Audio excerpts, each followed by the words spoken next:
예, 오늘은 성령님과 사도와 성도의 인격적 만남이란 무엇인가? 시공간을 뛰어넘는 하나된 만남에 대한 심층 분석으로 함께 은혜받고자 합니다. 로마서는 우리가 구원을 받는 데 대해서 우리 쪽에서 의문이 되고 확인해야 되는 것들을 우리의 시각에서 쓴 것이고요. 이 에베소서는 하나님께서 어떻게 이 구원을 준비하시고 계획하시고 완성하시는가에 대해서 하나님의 시각에서 설명해 놓은 것입니다. 이 성령님께서는 이 성경의 저자들, 그러니까 사도와 우리의 삼자간 대화가 가능하게 하시는 분이십니다. 우리가 성령을 읽는 과정에서 성령으로 말미암아 사도들 안에서 하나님을 만날 수가 있다. 하나님의 살아계심, 살아서 역사하신다는 그 실제성은 우리가 우리 자신의 어떤 경험이나 생각에 비추어서 이 성경 속의 사도들을 이해하는 것은 오히려 그 진실, 하나님의 말씀의 진리에 다가서는 유일한, 사실상 유일한 길이라고 우리가 알고 있습니다. 그러므로 하나님은 지금도 고린도후서 4장 6절에 예수 그리스도의 얼굴을 통해서, 사도를 통해서 하나님의 영광을 아는 빛을 우리 마음에 비추고 계신다고 하십니다. 예. 오늘 본문 에베소서 1장 1절 2절 볼까요? 하나님의 뜻으로 말미암아 그리스도 예수의 사도된 바울은 이렇게 나옵니다. 하나님의 뜻을 따라서 되었답니다. 그것은 이 사도란 말은 하나님께서 직접 보내심을 받은 자라는 뜻입니다. 예. 그리고 여기 성도들이 나옵니다. 1절에 에베소에 있는 성도들과 그리스도 예수 안에 신실한 자들에게 편지하노니라고 나와 있습니다. 여기에 2절에 하나님 우리 아버지라고 합니다. 이 아버지라는 것은 구약에서는 이스라엘 민족의 아버지로 지칭할 수는 있지만 그것이 직접적으로 개인적으로는 신약에 이르러서야 예수 그리스도의 보혈을 믿는 개인마다 하나님의 양자가 된다고 말씀하고 있습니다. 로마서 8장 15절에 양자형을 받았으므로 아빠 아버지라 부르짖느니라 나온 것처럼 우리가 성령을 받아서 영적으로 새로운 피조물이 된 의미에서 우리 내적으로도 자녀의식을 가지고 분명히 하나님을 아버지라고 부른다는 사실입니다. 밑에 은혜와 평강이라고 나옵니다. 여기서 평강이라는 것은 우리가 통상적으로 생각하는 육체적인 어떤 평화, 평강이 아니고 영적인 것을 말하는 것입니다. 하나님과 화목된 평강입니다. 물론 그래서 세상과는 사실 불화하는 그런 진정한 평강, 영적인 평강을 말씀하고 계십니다. 그래서 그 밑에 우리 주 예수 그리스도의 아버지, 그러니까 주 예수 그리스도의 아버지요 사도들의 아버지, 우리 아버지이신 하나님을 찬양하고 있습니다. 이 바울이 이 고백에 대한 이 설명은 갈라디아서 1장에 더 자세하게 나와 있습니다. 갈라디아서 1장 가볼까요? 갈라디아서 1장에 가시면 1절에 사람에게서 난 것도 아니요 사람으로 말미암은 것도 아니요 사도된 것이 바울의 사도된 것이 사람에게서 난 것도 아니고 사람으로 말미암은 것도 아니라고 말하고 있습니다. 그러니까 바울의 사도된 것은 어떤 단체나 개인의 주성으로 말미암아 된 것이 아니다 이 말입니다. 구약에 엘리사는 그 부름을 받는 일에 있어서 엘리야의 인도를 받았고 사울과 다윗은 사무엘의 인도를 받았습니다. 사무엘상에 나오지요. 여호수아는 모세의 인도를 받았다고 나옵니다. 민수기 27장에 나옵니다. 그러나 바울은 여기 17절에 보시면 아시다시피 다메섹 도상에서 주님에게 직접 부름을 받은 것입니다. 이 사도란 것은 어떤 신약 시대에 예수님께서 직접 불러 세우신 사도는 특별한 직분입니다. 그들의 사역에는 어떤 창조적인 성격이 있었습니다. 어떤 이적과 기사가 나타났다 이 말입니다. 사도의 자격을 증명하는 정표가 고린도후서 12장 12절에 나와 있습니다. 우리 사도의 사도된 표는 표적과 기사와 능력을 행한 것이라 이렇게 말씀하고 있습니다.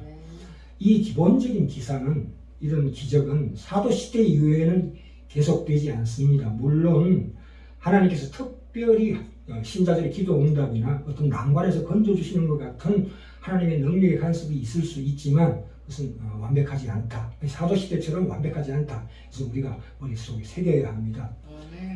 사도들은 하나님께서 예수님에게 주신 사람들입니다.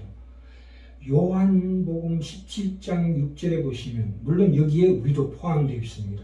우리도 포함해서 말씀하고 있는 대목이 나옵니다. 요한복음 17장 6절에 세상 중에서 내게 주신 사람들에게 내가 아버지 이름을 나타내었나이다. 저희는 아버지의 것이었는데 내게 주셨으며 저희는 아버지의 말씀을 지키었나이다. 이렇게 말씀하고 있습니다. 이게 우리를 보시는 하나님의 시각이십니다. 물론 여기 보시면 이 말을 하는 요한도 많은 실수를 했죠. 한 동네 사람들이 예수님을 통과 못하게 하자 요한이 그렇게 얘기했어요. 주님, 하늘로부터 불을 명하여 저 동네를 태울까요? 이렇게 얘기했습니다. 베드로는 실수 3번이나 예수를 저주하기까지 실수를 많이 했죠. 그 신앙의 내용에 대해서 그걸로 인해서 요한이나 베드로는 참으로 겸손해질 수 있습니다. 자기가 실수했으니까. 또 그러나 그것이 잘못되면 우리를 자절케 합니다. 나는 할 수 없다. 나는 안 돼. 이렇게 얘기하는 건 또 잘못된 것이고 그렇다고 해서 나는 할 수 있다고 분발하고 잠재적으로도 자기 분발을 쳐올리는 것은 그것도 잘못 가는 것입니다. 여기서 은혜가 강조되어야 합니다. 하나님의 은혜를 구하며 거룩하심으로 나아가게 하는 그쪽으로 나아가는 방향성이 있다 이겁니다. 하나님은 우리가 부족함에도 불구하고 은혜로 우리를 이끄시길 원하십니다.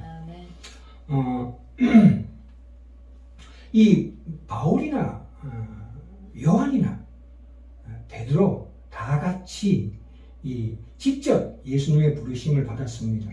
그리고 예수님에게 직접 복음을 받았습니다. 갈라디아서 1장 11절 12절에도 나오지요. 형제들아 내가 너희에게 알게 하노니 내가 전한 복음이 사람의 뜻을 따라 된 것이 아니라 이는 내가 사람에게서 받은 것도 아니요 배운 것도 아니요 오직 예수 그리스도의 계시로 직접적인 계시로 말미암은 것이라고 분명하게 말씀하고 있습니다. 자, 이 대목을 요한일서로 갑시다. 요한도 어떤 고백을 하는가 더 확실하게 나와 있습니다. 요한일서 1장으로 갑니다. 여기도 1장입니다. 요한일서 1장 1절입니다. 태초부터는 생명의 말씀에 관하여는 우리가 들은 바요 눈으로 본 바요 주목하고 우리 손으로 만진 바라 이렇게 나옵니다. 그리고 베드로서 3장 15절 16절에도 베드로가 또 우리 주의 오래 참으심이 구원이 될 줄로 여기라. 우리 사랑하는 형제 바울도 그 받은 지혜대로 너희에게 이같이 썼고 또 그 모든 편지에도 이런 일에 관하여 말하였으되 이렇게 말하고 있습니다. 자, 여기 보시면 분명히 요한일서 1장 1절에 태초부터 있는 생명의 말씀에 관하여는 우리가 들은 바요라고 들은 바요라는 말이 앞서 나옵니다. 로마서 10장 17절에 보시면 그러므로 믿음은 어디서 난다고요? 들음에서 나며 들음은 그리스도의 말씀으로 말미암았느니라 이렇게 말씀하고 계십니다. 우리가 기독교인들에게 있어서 하나님의 살아계신다는 것은 그 속에 나를 세우는 데 있는 것이 아니라 반대로 하나님께서 내 안에 하나님 자신을 세우는 데 있다 이 말입니다. 그러니까 자기 부인으로 갈 수밖에 없죠. 기독교는 보는 것보다 눈으로 보는 것보다는 듣는 것을 강조하고 생각하는 것보다는 믿는 것을 강조합니다. 듣는 것과 믿는 것의 공통점은 내가 나를 세우는 데 있지 않고 오히려 상대방, 특히 하나님이 나의 주인이 되는 것에 있다 이 말입니다. 성경의 하나님은 계시하시는 인격이기 때문에 사도들은 이것을 특별히 강조했습니다. 요한일서 1절에도 나와 있다시피 여기서 중요한 것은 기독교가 그러면 눈으로 보는 것을 부정하느냐, 그렇지 않습니다. 사도들과 성경의 저자들에게 확실한 하나님이 살아계심은 직접 눈으로 보았고 손으로 만진 확실성이었다 이 말입니다. 이 복음은 처음부터 눈으로 보고 만진 그 확실성에서 출발했다 이 말입니다. 그러나 이것이 결국 어디로 가냐면 나중에 이 자연주의로 왜곡됩니다. 그것이 자연주의란 건 뭐냐면 내가 확인하고 경험하고 증명된 것만 믿는다는 신념이죠. 그 인과의리죠. 원인이 있으면 결과가 있다. 내가 본으로 믿는다 이거죠.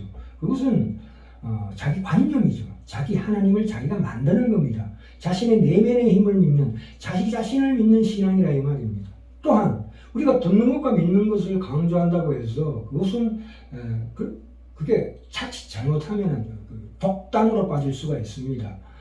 오로지 믿는 것만을 주장하는 독단에 빠질 수가 있다 이 말입니다.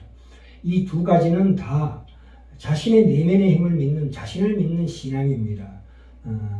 여기에서 우리가 이성을 잘 봐야 합니다. 우리 눈으로 보는 것과 생각하는 것, 그 이성이라는 것은 사실 이성으로 우리가 눈으로 직접 보고 만지는 것은 시간과 공간의 제약이 있습니다. 왜냐하면 시간이라는 게 그렇죠. 일어나는 순서에 따르지 않으면 우리는 이해가 안 됩니다. 예를 들어서 이렇죠. 나는 내일 제주도에 있다. 이 말이 안 되잖아요. 또한 공간의 제약도 있습니다. 인간은 동시에 두 군데 있을 수가 없다는 부재증명, 알리바이가 있는 거죠.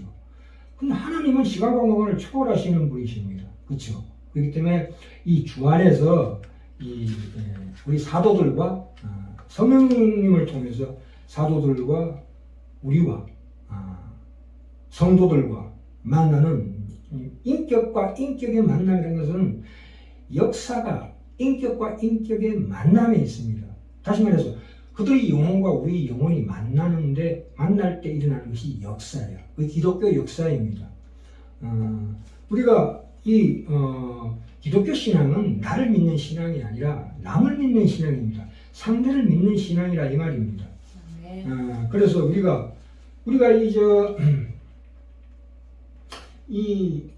이성, 우리가 본능으로도 많이 얘기합니다만 이 본능이라는 것은 우리가 정확하게 본능이 무엇인가를 우리가 모릅니다. 과학적으로도 밝혀지지 않았고 이 본능이라는 것은 옛날 태고 쪽부터 경험하고 축적된 지식을 의식이라는 이름으로 인간이 태어나면서부터 가진다고 해야 합니다. 그러니까 앞서간 조상들이 가졌던 직접적인 경험들이 수많은 시간의 간격을 가짐에도 불구하고 어떤 방식으로 다음 후손들에게 고스란히 전수되어 그들이 소유하는지는 참으로 신비에 해당합니다. 우리가 여자들은 본능적으로 뱀을 싫어하죠. 왜 그렇습니까? 무의식 속에 있는 그 하와의 그 기억이 각 여인들의 영혼에 고스란히 전수되고 있다고 봅니다. 우리 인간들은 모두 다 어둠을 두려워하고 죽음을 무서워합니다. 그것도 마찬가지예요. 아담과 하와가 타락했을 때 그 심리 상태가 우리에게 전수되었다고 봅니다. 자, 특별하게 아기는 엄마가 분명히 모국어로 엄마, 아빠 이렇게 단어를 가르쳐 줍니다. 그런데 이 아이는 배우지도 않았던 그 문장들을 그 단어를 통해서 스스로 만들어냅니다. 스스로 문장을 창조해낸다 이 말입니다. 이것은 이미 그 주어졌던 하나님의 그 인격과 인격의 만남에 대한 그 기억 때문에 다시 되찾은 것입니다. 그것은 원래 있던 것인데 찾은 것이라 이 말입니다. 우리가 우리 의식에서 우리의 한국말로 예수라는 이름을 들을 때 느낌이 어떻습니까? 가슴이 뭉클해지죠.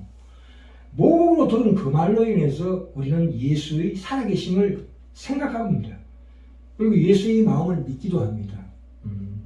우리 의식으로 예수라는 그 한국말을 들을 때 우리 의식 넘어 있는 그 실제성의 세계에서 무한한 하나님께서 시간 공간을 초월해서 하신 그 성령님의 활동하심을 우리가 받는다 이 말입니다. 이 수천 개나 되는 그 언어 가운데 하나인 우리 한국말로 된 말인데도부터 이 말입니다. 왜냐하면 그 문자의 주인이 누구십니까? 예수님이시죠. 하나님이십니다.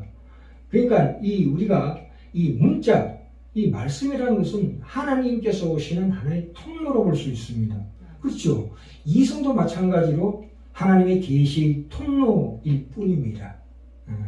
이성이 스스로가 어떤 합리성이나 체계를 갖추고 자꾸 이렇게 조작하는 그런 위험이 있어요. 이성이라는 게. 그러지 말고 정말 하나님 말씀 읽을 때 그걸 통해서 예수라는 그 인격을 우리 속에서 사도들과 함께 체험할 수 있다 이 말입니다. 그러니까 여기 요한일서 1장 1절로 나오고 아까 에베소서 1장 1절 그리고 갈라디아서 1장 1절에 나오는 바와 같이 우리가 눈으로 보지 못한 예수를 주로 고백하는 확실한 근거는 뭡니까? 우리 조상들, 우리 사도들이 그분에 대해 보고 듣고 가지게 된 그 확실성에 대한 강한 기억 때문이라 이 말입니다. 우리가 믿는 것은 보지 못하고 그러므로 결론은 뭡니까? 우리가 믿는 것은 보지 못하고 믿는 것이 아니라 오히려 이미 성경의 저자들 또 특별히 사도들을 통해서 이미 보았기 때문에 믿는 자다 이 말입니다. 그래서 그것이 어떻게 됩니까? 소망으로 갑니다. 소망이라는 것은 우리 속에 내재되어 있는 영적인 그 기억으로 인해서 주어집니다. 만약에 그런 기억이 없다면 그분에 대한 하나님에 대한 믿음은 없을 것이고 그분을 소망하는 것도 어렵습니다. 그렇죠? 네. 그래서 우리가 이런 문제에 있어서 굉장히 우리가 조심해야 합니다. 마지막으로 이 이성이라는 것의 이 이성의 역할은 하나님께서 자신을 계시하실 때에 우리가 이해할 수 있도록 하나님께서는 우리 이성이라는 기관과 통로를 사용하십니다. 그렇죠? 그래서 구원의 3단계 나오죠. 5단계. 로마서 8장 30절에 또 미리 정하신 그들을 부르시고 부르신 그들을 어렵다 하시고 어렵다 하신 그들을 영화롭게 하셨느니라. 말씀하고 계십니다. 여러분 아까 에베소서 2장 6절에도 또 함께 일으키사 그리스도 예수 안에서 함께 하늘에 앉히시니 시간 공간을 초월한 하나님의 설명이십니다. 성경은 인간의 문자라는 그 제한된 조건 안에서도 가장 그 성령의 조명으로 말씀을 볼 때 그것이 하나님이 살아계시다는 걸 멋지게 증명하고 있는 것입니다. 하나님께서 예수를 통해서 성령을 통하여 초월하지 않고도 우리의 유한 속에 자신을 표현하는 하나님의 놀라운 신비와 지혜를 우리가 말씀을 통해서 진정으로 체험하는 영적인, 진실로 영적인 우리 지라는 교회 형제자매들 다 되시길 간절히 원합니다.